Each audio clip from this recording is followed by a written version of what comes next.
Hello, Graham from ArionGames here, and today I want to talk about the different characters you can create in Advanced Final Fantasy. So when I was thinking about this video, I thought, what sample characters do I want to show? And I came up with a list of about 25 or 30. You could have an elf archer, you could have an elf conjurer, you could have an elf wizard, an elf sorcerer, you can have all sorts of things. But I thought I'll settle on a few just to show the breadth of types of characters.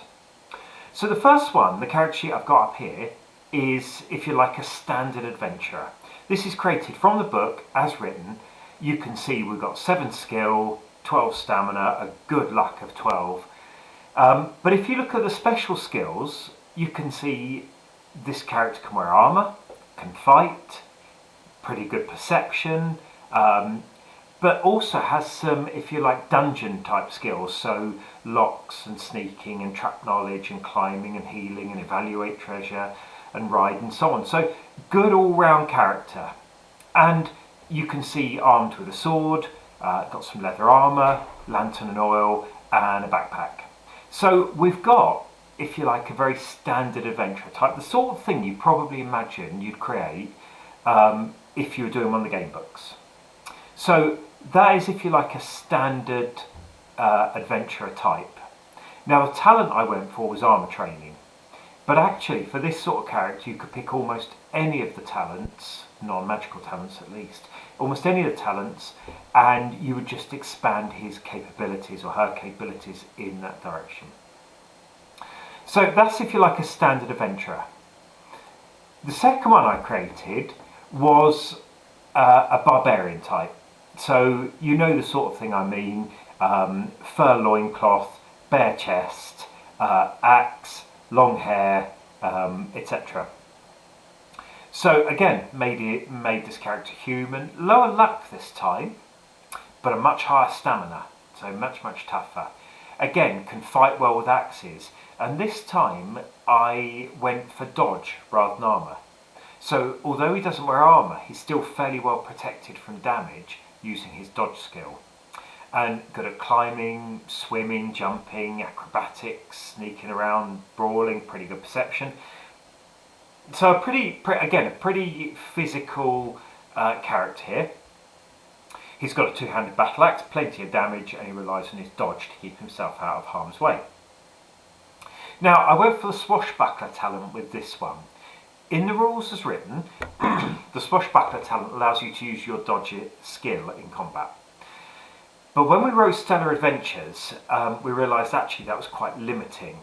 So in an upcoming combat companion, there will be the option actually to have swashbuckler work a bit like the armour training talent. So it adds +1 to your dodge armour roll, rather than allowing you to use dodge in combat. Anyone can use dodge in combat. Swashbuckler adds +1 to that roll.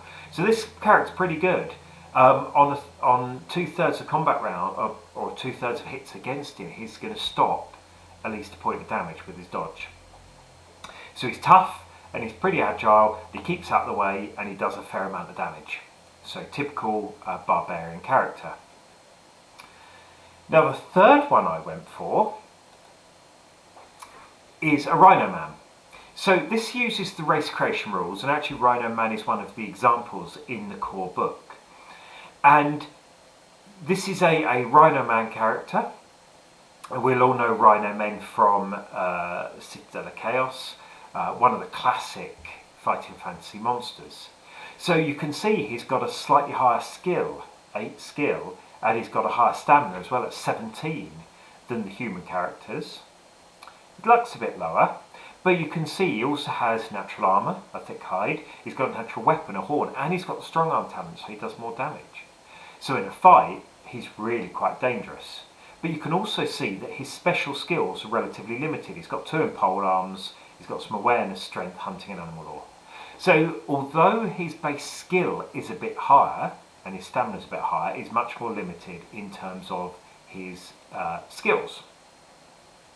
Also, because he doesn't have the armour special skill, if he wants to actually wear armour, he's going to have to start buying that as well. So again, somewhat more of a specialised character. He's tough and he's good in the fight, but he can't do an awful lot apart from that.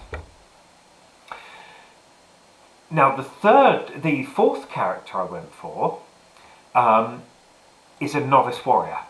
So equally, in addition to other rules like the swashbuckling rule, the combat companion will have options for creating characters that are worse or better than the starting ones in the book.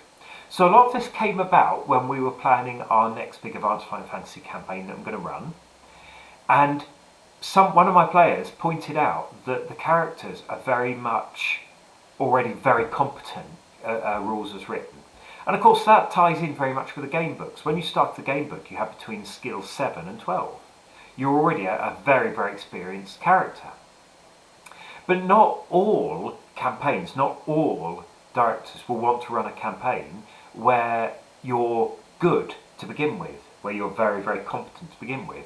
If you like to use sort of a D&D analogy, a starting AFF character is probably level 5 or 6 by D&D standards, which is great. It means you can do a lot of things. But if you want to go the full hero, zero to hero arc, then you need to be able to start at the zero almost.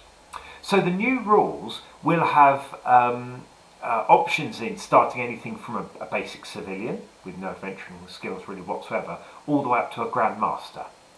This is the second step up, so this is novice. This is effectively a level 1 to 2 D&D character. So you can see, being a warrior, this one's got skill 5, stamina 14, so he's tough. He's got quite a few hit points, but his skill is only 5. He's only got the same base skill as a goblin has. Now, of course, this one also has swords too, so he's still better than a goblin. He'll beat a goblin in combat, he'd probably beat 2. 3 goblins, though, I think would be a severe challenge for this character. He's also got limited number of special skills. So he's got armor 1, so he can wear leather cuirass, but that's about it. He's got some awareness and some healing and some ride. That's it. So he's pretty good. He's certainly better than a goblin. But maybe an orc at 7/7, yeah, should beat an orc because he's got more stamina. But 2 orcs, yeah, he's going to be tricky.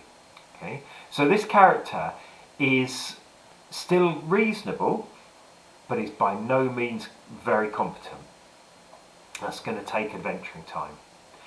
And the 5th character is, if you like, the progression of this one. Same concept, warrior concept, but now this one uses the master starting level, which is 1 step below the best that you could choose. So now we've got skill of 9 and stamina of 18. I did go for slightly lower luck, so I wanted to max out stamina, but he's got skill of 9, stamina 18. But he's got armour of 3 and swords of 3. So his combat total is going to be 12 plus whatever you roll. Now he's still not anywhere near as good as he could be. You can get another 3 skill on this, you can get another 3 swords. He can still get much, much, much better than this. This represents a very experienced starting character. So his armour of 3 combined with his skill means he can wear plate armour. So this character's got plate armour and a large shield, meaning that half the time he's going to stop 3 points of damage. But he's also got the armour training. So actually 2/3 of the time he's going to stop 3 points damage.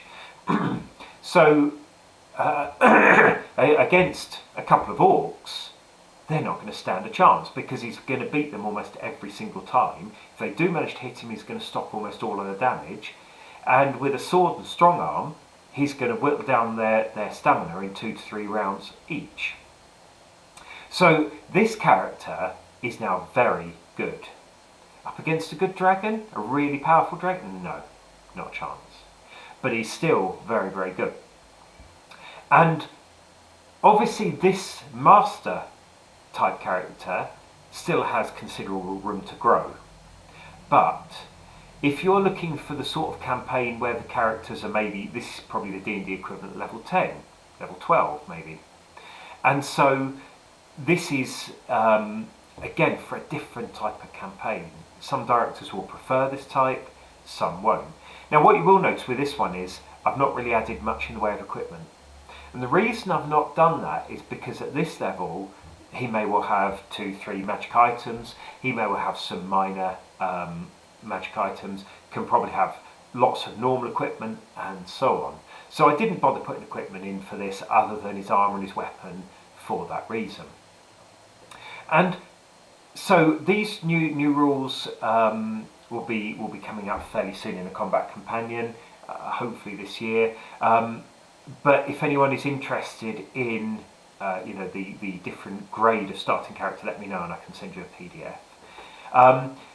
And so really, although this doesn't cover every concept you could create a knight, you could create a focused elf wizard, you could create a warrior wizard, you could create a thief with a bit of magic, you could create a scout, a light cavalryman, you could create a heavily armoured dwarf, you could create a dwarf berserker, there are all sorts of options you can create.